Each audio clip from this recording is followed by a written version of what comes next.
We are counting down the 8 things every skier falls for that cost a lot of money, from rental traps to hidden costs.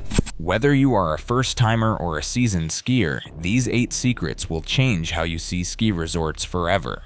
From sneaky pricing games to tech-driven upsells, this list reveals the tricks resorts use to drain your wallet. Which tactic hits your bank account first? Let's start with number 8. That lift ticket price you checked last week. It just jumped by $50 because a snowstorm hit the forecast. Resorts use dynamic pricing algorithms that watch weather, holidays, and demand in real time. So when a powder day is coming, the cost can soar overnight. The same ticket can swing by more than $100 between a quiet Tuesday and a Saturday after fresh snow. On weekends and holidays, prices spike another 40 to 50%. But you will only find the fine print if you dig deep enough. 66% of tickets are now bought online, but the window price is always the highest. Puro move. Buy your tickets at least a week in advance, online, before the forecast changes. Never buy at the window on a powder day or weekend because last-minute convenience can cost you hundreds every season.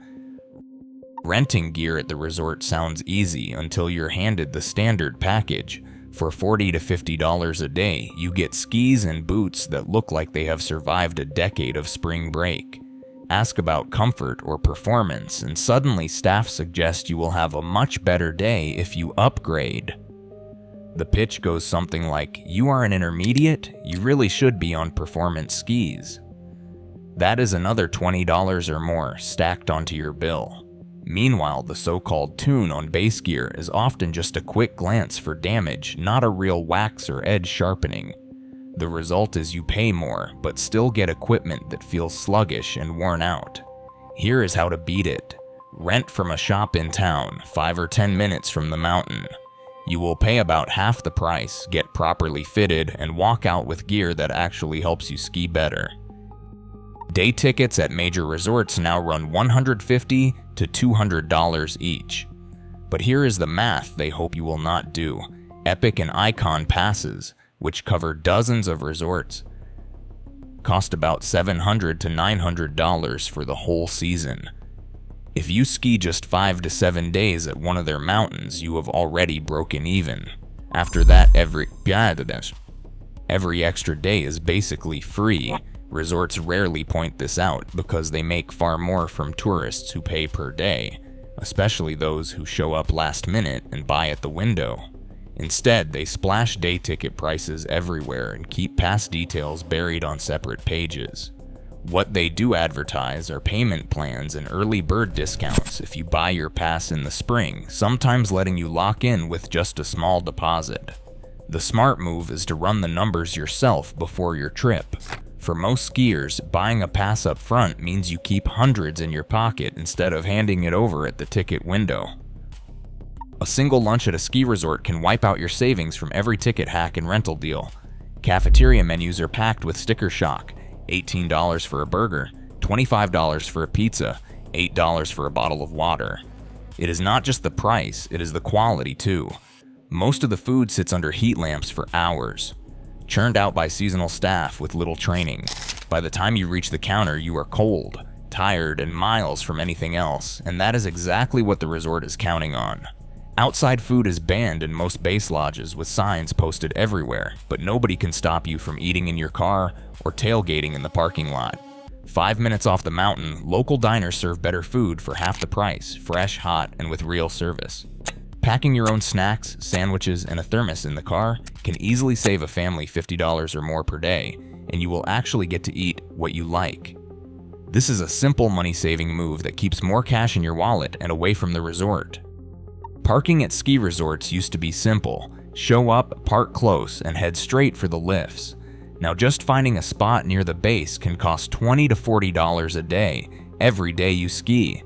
Want to park a little closer? Preferred lots run $50 to $75. And at luxury destinations, valet parking can break the $100 mark before you even unbuckle your seatbelt. These are not new lots, they are the same stretches of asphalt that were free for decades, now turned into daily cash machines.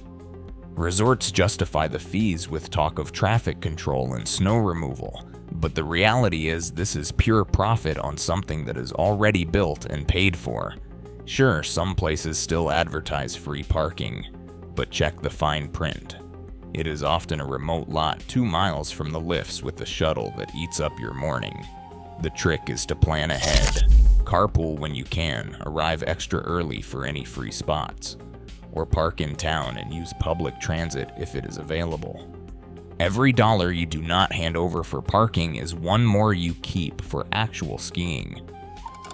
Ski lessons sound like a smart investment until you see how the system actually works. Group lessons at most resorts run $150 to $200 per person, but what you get for that price is a crowd, 8 to 12 students sharing a single instructor, especially on weekends and holidays. That means if you are lucky, you will get about 10 minutes of real individual attention over several hours. Behind the scenes, instructors are often ranked and rewarded based on how many private lessons or 3-day clinics they can sell, not on how well you learn. The script is familiar. They will say you are picking this up fast. Have you considered a private lesson, or they will suggest a 3-day clinic to help you progress. The goal is to nudge you into spending hundreds more, even if you are already improving. Here is how to beat the system. Book 1 or 2 group lessons to get the basics. Then take what you learned and practice on your own.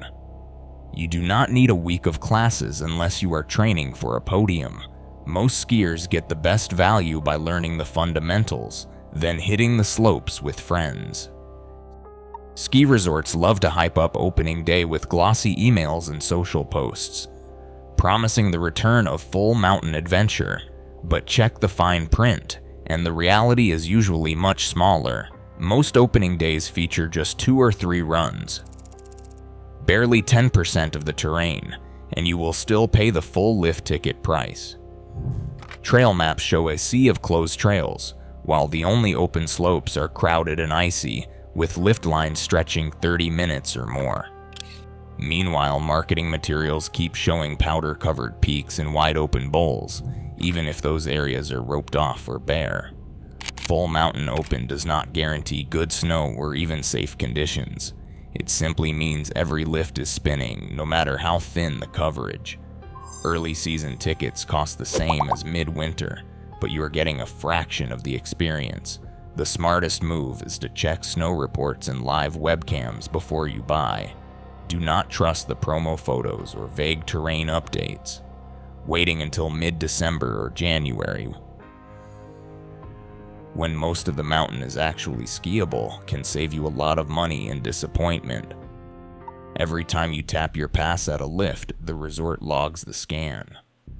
RFID chips inside every ticket and season pass. Track where you ski, how many runs you take, and how long you stay on the hill. This data isn't just for safety or crowd management. It's fed into powerful software that builds a detailed map of your habits. Resorts use these heat maps to spot where guests spend time, which lifts get crowded, and when you are most likely to visit again. But the real play is in the marketing. After a big day on the slopes, it is common to get an email that says, "You skied a lot today. Upgrade to a season pass and save on your next trip." The more you ski, the more targeted the offers become. If you hit the bar or buy food with your pass, the system remembers. Some resorts even use your visit history to decide which deals to send and when. Meanwhile, dynamic pricing algorithms adjust future ticket prices based on overall demand, but also on patterns. Late bookers and frequent last-minute shoppers tend to see the steepest prices, especially around storms or holidays. Here is how to keep the upper hand. Always compare prices in a private or incognito browser window. Clear cookies and check from different devices. While there is little hard proof of per-person price hikes, the system is designed to maximize what you will pay. The less predictable your online behavior, the harder it is for the algorithm to squeeze extra dollars out of your next trip. Across all 8 secrets, one pattern stands out. Ski resorts profit by banking on what you don't know. from prices that shift overnight to data-driven upsells. In today's mountains, the real challenge isn't just the slopes, it is outsmarting the system. Ski smart and keep control where it counts.